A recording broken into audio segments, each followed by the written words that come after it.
नमस्कार दोस्तों। निष्कर्ष में एक और टॉपिक लेके मैं आपके साथ हाजिर हूँ। आपने नाम सुना होगा जेफरी एप्स्टीन या एप्स्टीन फाइल्स के बारे में आपने हाल ही में सुना होगा, जिसके बारे में पूरे विश्व भर में चर्चा हो रही है। लेकिन भारतीय मीडिया इस पे चर्चा बहुत कम कर रहा है, लेकिन जो विदेशी मीडिया है वो इस पे बहुत चर्चा कर रहा है। एप्स्टीन फाइल्स जो एक पीडीएफ डॉक्यूमेंट्स हैं, एप्स्टीन से रिलेटेड है, से संबंधित हैं, इसलिए इसे एप्स्टीन फाइल्स का नाम दिया गया है।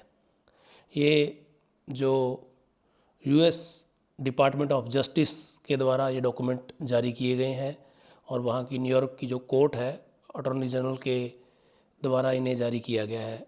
इन्हें जारी करने के लिए अमेरिकन प्रेसिडेंट डोनाल्ड ट्रंप ने 19 नवंबर 2025 को साइन किया था। उसके बाद इन्हें पब्लिक डोमेन में लाया गया है, इन डॉक्यूमेंट्स को। जेफरी एप्स्टीन जो एक अमेरिकी मूल का एक व्यक्ति था, एक फाइनेंसर था, और उन फाइल्स में जो तथ्य निकल के आए हैं, जो घटनाएं उन दस्तावेज में छुपी हुई हैं, उन्हें पढ़कर रोंगटे खड़े होते हैं, रूह कांप जाती है कि कोई व्यक्ति ऐसा घिनौना कृत्य कैसे कर सकता है। और उस दस्तावेज में जिन महान शख्सियतों के नाम हैं, जो कद्दावर, रसूखदार, बिजनेसमैन, गवर्नमेंट ऑफिशियल्स, उच्च पदों पर बैठे हुए व्यक्तित्व जिनका नाम उनमें है, उन्हें उन पर यकीन कर पाना ही बहुत मुश्किल है। जेफरी एप्स्टीन को जब अरेस्ट किया गया जुलाई 2019 के आसपास, तो उसके पश्चात 10 अगस्त 2019 को उसने सुसाइड कर लिया। और हैरानी की बात यह है, जिस दिन उसने सुसाइड किया, उसकी जो न्यूयॉर्क में जो एक बहुत ही बहुचर्चित जो है जेल है जहां उसने सुसाइड किया, उसकी बैरक में और कोई नहीं था उस रात को। और सभी जो ड्यूटी पे ऑफिशियल्स उस समय तैनात थे, वो भी या तो उन्हें कुछ पिला दिया गया या किसी और वजह से किसी ने भी जेफरी एप्स्टीन को आत्महत्या करते हुए नहीं देखा। जैसा कि बाद में ये बताया गया कि उसने अपने आप को लटका लिया, फंदा लगा लिया और अपनी जान दे दी, आत्महत्या कर ली। उससे भी हैरान कर देने वाला तथ्य ये है कि उस रात को जितने भी उस बैरक के और उसके आसपास जो सीसीटीवी कैमराज थे, वो सारे टेक्निकली बैकग्राउंड पे वो ख़राब पाए गए कि उनमें कोई तकनीकी खराबी आ गई थी, इसलिए उस दिन कोई कैमरा चल नहीं रहा था जिससे कि वो सारा घटनाक्रम रिकॉर्ड हो सके। तो ये सारी घटनाएं, ये सारे जो तथ्य हैं, यह बताते हैं कि जेफरी एप्स्टीन ने खुद को नहीं मारा, क्योंकि जिस तरह के नाम एप्स्टीन फाइल में दर्ज हैं, तो कुछ भी होना संभव है। लेकिन इस व्यक्ति ने एक न्यूयॉर्क और फ्लोरिडा के आसपास एक पलम बीच के नाम से पे एक आइलैंड बना रखा था। यहाँ पूरी ऐशो आराम की, पूरी जो हम कहें कि अयाशी की जो सुख सुविधाएं थी, वहाँ इसने निर्मित कर रखी थी। वो यह बताता है कि इसको बहुत ही एक व्यापक या बहु संख्या में इसको फंडिंग जो है अलग अलग सोर्सेज से होती थी। और वहाँ ये विश्व भर से रसूखदार लोगों को बुलाता था, उन्हें अपने इन्फ्लुएंस में लेता था या वो इसके इन्फ्लुएंस में आते थे, प्रभाव में आते थे। उसके पश्चात वो इन्हें ब्लैकमेल करता था या स्वेच्छा से वहाँ जाते थे अयाशी के लिए। ये सब इस फाइल में, एप्स्टीन फाइल में दर्ज है। एप्स्टीन फाइल जो एक डॉक्यूमेंट है, जो आप अगर गूगल पे सर्च करेंगे यूएस डिपार्टमेंट ऑफ जस्टिस, वहाँ जाकर के आपको ये डॉक्यूमेंट मिलेगा। और 3 मिलियन जो पेजेस हैं, लगभग 30 लाख पेजेस जो हैं, इस फाइल को सार्वजनिक किए हैं, जो 30 लाख पेज हैं, ये कुछ हिस्सा है उसका, और लगभग 1,80,000 जो है पिक्चर्स हैं, फ़ोटोज़ हैं उस आइलैंड पे, जो वहाँ सुविधाएं थी या जो वहाँ लोग जाते थे उनसे संबंधित, और 2,000 के लगभग वीडियोज़ हैं। और इसमें ऐसे ऐसे नाम हैं जो अमेरिका के पूर्व राष्ट्रपति हैं बिल क्लिंटन, उनका नाम है। माइक्रोसॉफ्ट के जो कर्ता धर्ता हैं बिल गेट्स, उसका उनका नाम है। स्टीफन हॉकिंग, जिनको हमने स्कूल में किताबों में पढ़ा है, उनके कंट्रीब्यूशन को पढ़ा है कि साइंस एंड टेक्नोलॉजी में, स्पेस में, ब्रह्मांड को जानने में उनका जो उनकी सोच थी उसको हमने पढ़ा है, उनका उसमें नाम है। और उनके परिवार ने हाल ही में माफ़ी मांगी है, सार्वजनिक माफ़ी मांगी है, और उन्होंने ये एक तरह से स्पष्टीकरण भी दिया है कि ये जो स्टीफन हॉकिंग की जो फ़ोटोज़ हैं जो वायरल हो रही हैं या जो उसमें एप्स्टीन फाइल में दर्ज हैं, वो जिनके साथ हैं वो उनकी केयर करने वाले केयर टेकर थे। बिल गेट्स की अगर बात करें, बिल गेट्स ने कोविड पैंडेमिक जो आया उससे पहले एक कॉन्फ्रेंस में ये कहा था कि कोई एक पैंडेमिक आने वाला है, अर्थात कि उन्हें पहले पता था कि ऐसा कुछ दुनिया में होने वाला है। तो हम यह मान सकते हैं कि जो जो वर्ल्ड की सुप्रीम 10 पावर्स हैं जो पूरे वर्ल्ड को रन करती हैं, जिनके लिए आम जन जो है वो हम कह सकते हैं कि क्या वो कीड़े मकोड़े हैं। क्या कोविड पैंडेमिक भी एक सोची समझी और निर्धारित समय के लिए एक साजिश थी? जो रसूखदार लोग हैं या जो पावरफुल लोग हैं, उन्होंने जानबूझ करके इस पैंडेमिक को फैलाया गया था कि 2019 के लगभग ही वुहान में जो सबसे पहले इसके मामलात आए थे, केसेस आए थे, उसके बाद ये पूरे वर्ल्ड वाइड फैल गया था। क्या ऐसे जो अन्य केसेस होते हैं जो पूरे एक कम्युनिटी को प्रभावित करते हैं, चाहे वो डीमोनेटाइजेशन था, चाहे वो कोई किसी भी दो कंट्रीज़ के बीच में युद्ध है, जैसा हाल ही में जो ईरान और यूएसए के बीच चल रहा है, और इसकी भी कहते हैं कि उन फाइल्स में या वहाँ जो चर्चा होती थी, डिस्कस होता था कि फरवरी 2026 के अंदर थर्ड वर्ल्ड वॉर के बारे में भी इन फाइल्स में चर्चा देखने को मिली है। जो ईमेल्स जेफरी एप्स्टीन के जो हुए हैं अन्य गवर्नमेंट ऑफिशियल्स के साथ, या और जो भी बिजनेसमैन्स हैं, कॉरपोरेट्स हैं, नॉन प्रॉफिटेबल जो लोग हैं जिनके साथ उसके संबंध थे,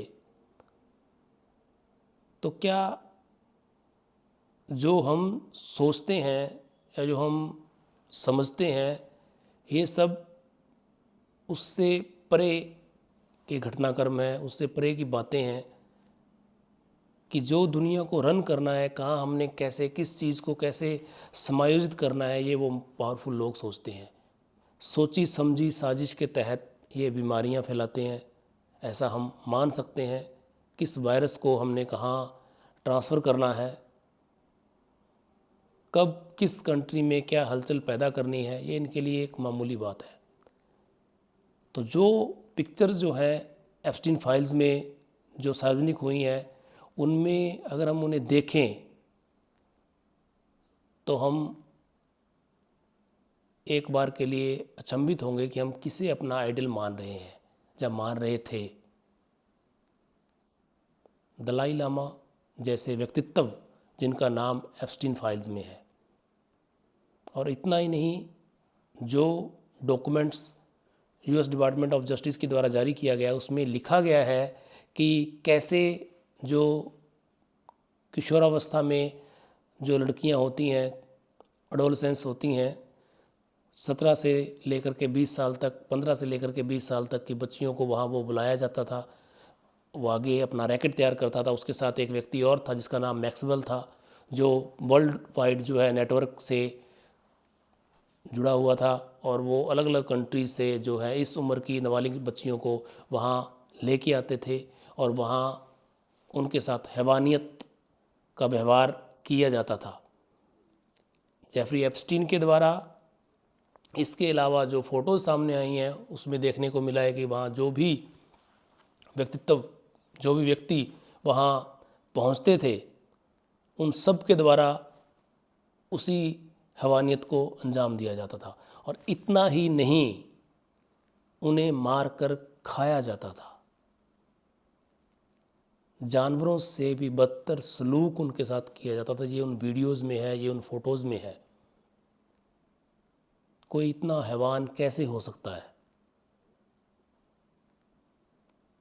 यह सब काम वहाँ उस आइलैंड पे हो रहा था और यह अभी जांच के दायरे में है। अब इसे क्यों सार्वजनिक किया गया है, इसके पीछे भी अलग अलग दो कहानियाँ हैं कि हो सकता है ये कुछ तथ्य सार्वजनिक किए गए हैं जो और लोग इसमें इन्वॉल्व हैं उनको कंट्रोल करने के लिए, उनको नियंत्रित करने के लिए, उनको ब्लैकमेल करने के लिए कि भाई हमने ये देख लीजिए, अगर आपने हमारे मनमाफिक काम नहीं किया तो आपके साथ क्या हो सकता है। ऐसा भी हो सकता है। तो ये एक बड़ा मन को झकझोर देने वाला विषय है कि किस तरह के समाज में हम जी रहे हैं, कैसे कैसे लोग जो हैं यहाँ मौजूद हैं। मनोविज्ञान में एक शब्द है व्यक्तित्व, जिसका अंग्रेजी रूपांतरण है पर्सनैलिटी। पर्सनैलिटी जो वर्ड है वो परसोना से निकला है, परसोना, अर्थात जिसके मायने होते हैं मुखौटा। रोमन एक्टर जब कोई एक्ट प्ले करते थे तो वो मुखौटा पहनते थे और जिस करेक्टर को वो प्ले करते थे वो वैसा ही सामने दिखाई पड़ता था, अर्थात चेहरे पे चेहरा। तो ये वो जो शब्द है वो यहाँ बड़ा स्टीक मुझे लगता है कि ऐसे ऐसे नाम जो हैं, चाहे वो फॉर्मर प्रेसिडेंट ऑफ अमेरिका हैं, बिल क्लिंटन है, बिल गेट्स हैं, या दलाई लामा हैं, या यूनाइटेड नेशन के कई और रसूखदार लोग हैं, अदर कंट्री, इंडियन जो कुछ बहुत ही रनाउंड बिजनेसमैन्स हैं, पॉलिटिशियंस हैं, उनके नाम भी इस फाइल में दर्ज हैं, उनका नाम भी यहाँ सामने आया है। तो निष्कर्ष में हम इस विषय को इसलिए रख रहे हैं कि हमें यह सोचना चाहिए, हमें यह समझना चाहिए कि हम जो सामने देख रहे हैं क्या वास्तविकता वही है या वास्तविकता इसके पीछे कुछ और है। जो दिखाया जा रहा है वो ही सही है या जो दिखाया नहीं जा रहा वो सही है। इस पे हमने चिंतन करना है, इस पे हमने मनन करना है, क्योंकि जैसा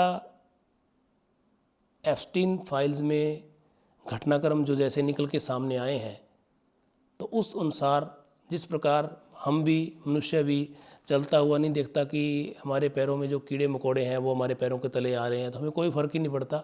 हमने अपनी मंजिल तक, हमने अपने उद्देश्य तक पहुंचना है। उसी प्रकार जो मोस्ट पावरफुल जो लोग हैं उनके लिए आमजन भी कीड़े मकोड़े हैं, उनके कोई फ़र्क नहीं पड़ता।